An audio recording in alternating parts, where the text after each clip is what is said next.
7 ऐसे अद्भुत योद्धा जिन्हें मृत्यु कभी छू भी नहीं सकती। आखिर कौन है ये चिरंजीवी? इनके चिरंजीवी होने के पीछे कौन सा रहस्य है? क्या वह अभी भी जिंदा है? और आखिर कहां रहते हैं ये 7 चिरंजीवी? पहले कौन है 7 चिरंजीवी, ये जानते हैं। इसके बाद इस कलयुग में वह कहां पर है, इस रहस्य से पर्दा उठाने की हम कोशिश करेंगे। इसलिए इस डॉक्यूमेंट्री में अंत तक जरूर बने रहिएगा। नंबर 1, भगवान परशुराम।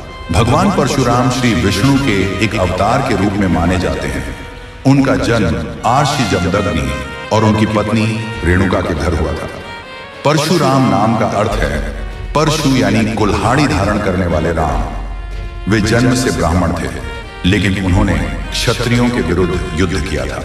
जब उनके पिता आर्षि जमदग्नि का अपमान हुआ तो परशुराम ने प्रण लिया कि वे अत्याचारी क्षत्रियों का संहार करेंगे। अपने इस संकल्प को पूरा करते हुए उन्होंने 21 बार इस धरती को क्षत्रिय विहीन कर दिया था। उन्होंने अपने जीवन को अन्याय और अराजकता का अंत करने के लिए समर्पित किया था, जिससे प्रसन्न होकर महादेव ने उन्हें चिरंजीवी होने का वरदान दिया था। ऐसा माना जाता है कि परशुराम आज भी धरती पर जीवित हैं।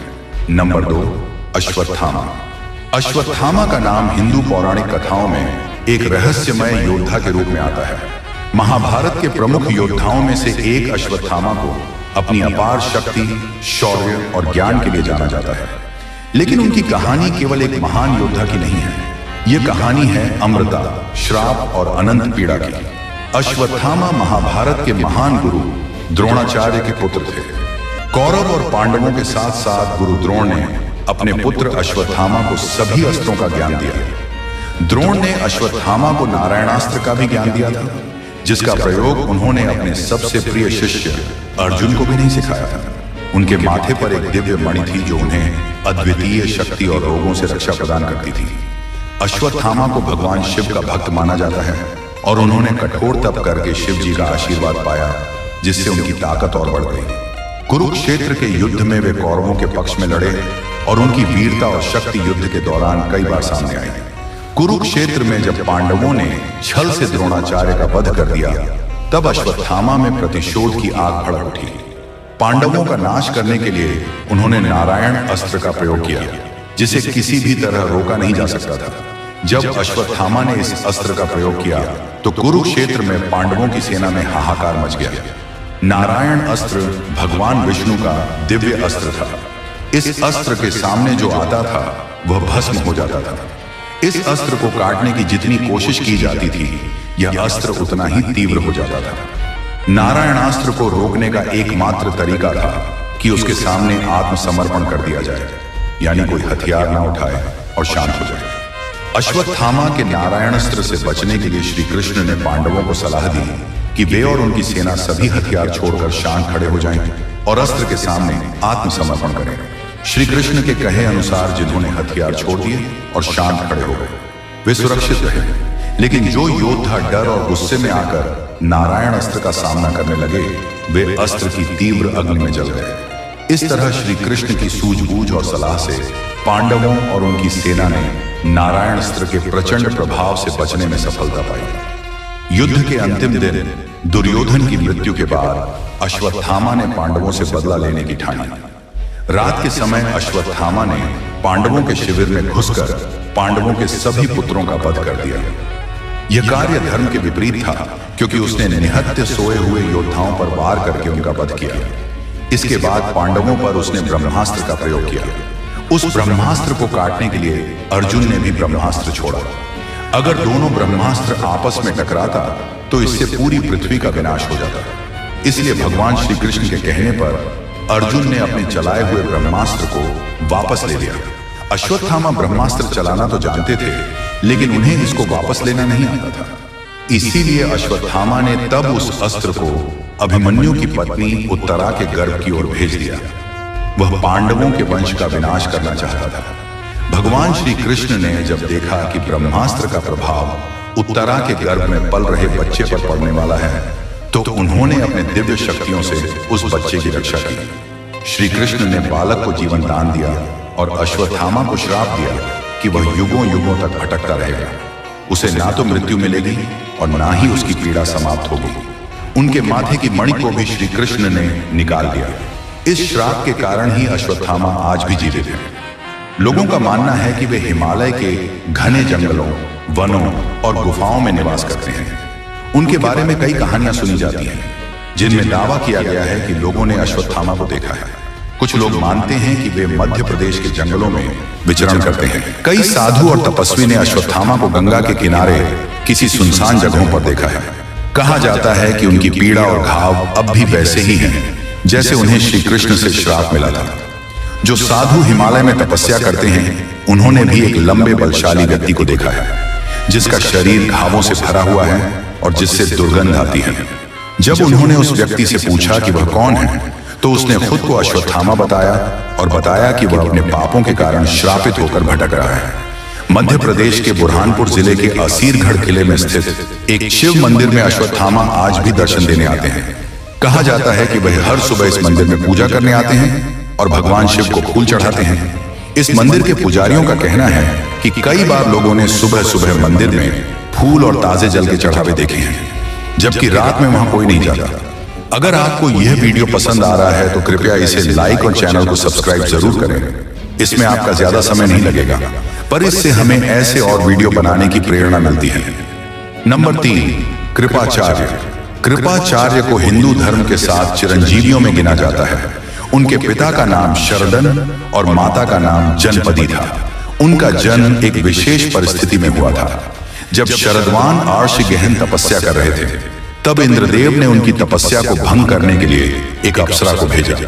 इस कारण शरदवान की तपस्या भंग हुई और उनके धनुष से 2 संतानें प्रकट हुई, एक लड़का और एक लड़की। इस लड़के का नाम कृप और लड़की का नाम कृपे रखा गया। कृपाचार्य को हस्तिनापुर के राजा शांतनु ने अपनाया और उनका लालन पालन राजकुमारों की तरह हुआ। कृपाचार्य एक महान गुरु और आचार्य थे, जिन्होंने न केवल युद्ध कला बल्कि धर्म और नीति की भी शिक्षा दी। वे पांडवों और कौरवों दोनों के गुरु रहे। महाभारत के युद्ध में कृपाचार्य ने कौरवों का साथ दिया। कौरवों के पक्ष में होने के बावजूद उन्होंने हमेशा धर्म का पालन किया, जिससे संतुष्ट होकर भगवान श्री कृष्ण ने उन्हें अमृता का वरदान दिया था। कुरुक्षेत्र युद्ध के बाद जब कौरवों की सेना पूरी तरह से नष्ट हो गई, तब कृपाचार्य कुछ गिने चुने बचे हुए योद्धाओं में से थे। चिरंजीवी होने के कारण वे आज भी इस धरती पर मौजूद हैं। पुराणों के अनुसार कृपाचार्य आज भी ऋषियों के बीच रहते हैं और धर्म और शिक्षा का प्रचार करते हैं। नंबर 4, महर्षि वेदव्यास। महर्षि वेदव्यास भारतीय पौराणिक कथाओं के महान ऋषियों में से एक हैं। उनका जन्म द्वापर युग में हुआ था और वे आर्षि पराशर और सत्यवती के पुत्र के रूप में जाने जाते हैं। वेदव्यास ने वेदों को 4 भाग, जिससे वेदों का अध्ययन और अधिक सरल हो गया। इसके अलावा उन्होंने महाभारत की रचना की। उनके ज्ञान और साधना से प्रसन्न होकर उनके पिता आर्षि पराशर ने उन्हें अमर होने का वरदान दिया था। इसके अलावा वह अपने दिव्य दृष्टि से भूत, वर्तमान और भविष्य को देखने में सक्षम थे। नंबर 5, राजा बलि। असुर राज बलि महर्षि प्रहलाद के वंशज थे और वे एक धर्मप्रिय और दानी राजा थे। अपने पराक्रम और भक्ति के बल पर उन्होंने तीनों लोकों पर विजय प्राप्त कर ली थी और इंद्रलोक भी जीत लिया था। इससे इंद्र और अन्य देवता बहुत चिंतित हो गए और उन्होंने भगवान विष्णु से सहायता मांगी। भगवान विष्णु ने देवताओं की रक्षा के लिए वामन अवतार लिया। वे एक बौने ब्राह्मण का रूप धारण कर बलि के यज्ञ स्थल पर पहुंचे, जहां बलि ने उनका स्वागत किया। वामन भगवान ने बलि से केवल 3 पग भूमि का दान मांगा। बलि ने विनम्रता से इसे स्वीकार कर लिया, लेकिन उसके गुरु शुक्राचार्य ने चेतावनी दी कि यह साधारण ब्राह्मण नहीं बल्कि स्वयं विष्णु है, जो बलि की शक्ति और साम्राज्य को समाप्त करने के लिए आए हैं। बलि ने अपने गुरु की चेतावनी को नजरअंदाज कर दिया और वचन निभाने का संकल्प लिया। जब बलि ने वामन को 3 पग भूमि दान कर दिया, तब भगवान वामन ने विशाल रूप धारण कर लिया। उन्होंने पहले पग में संपूर्ण पृथ्वी को नाप लिया, दूसरे पग में स्वर्गलोक को नाप लिया। तीसरे पग के लिए जब बलि के पास कुछ भी नहीं बचा, तो बलि ने अपने आप को भगवान के सामने समर्पित कर दिया और भगवान से कहा कि वे अपना तीसरा पग उनके सिर पर रख लें। बलि की इस त्याग और वचन पालन से भगवान विष्णु बहुत ही प्रसन्न हुए। उन्होंने बलि को आशीर्वाद दिया और उन्हें पाताल लोक का राजा बना दिया। साथ ही उन्हें चिरंजीवी होने का वरदान भी दिया। नंबर 6, विभीषण। विभीषण रावण के छोटे भाई थे, लेकिन उन्होंने अपने भाई के अन्याय के खिलाफ खड़े होकर सच्चाई का मार्ग चुना। जब रावण ने सीता जी का अपहरण किया, तब विभीषण ने उसे समझाने की कोशिश की, लेकिन रावण ने उनकी बात नहीं मानी। विभीषण ने यह समझा कि रावण का रास्ता गलत है और उन्होंने राम जी का साथ देने का निर्णय लिया।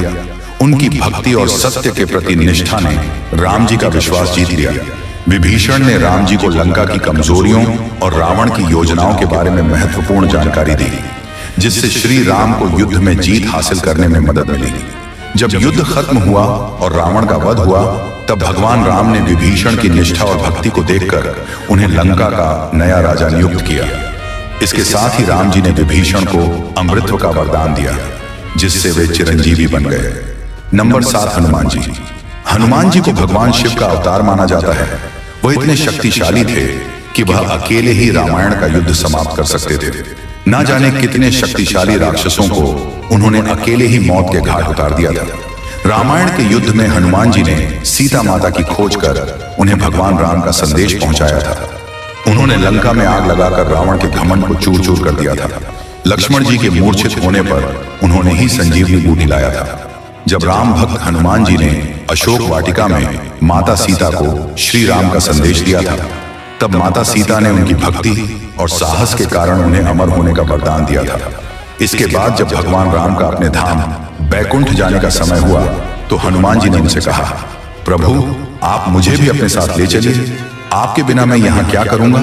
तब भगवान राम ने हनुमान जी से कहा, हे हनुमान, तुम्हें कलयुग तक धरती पर रहना है।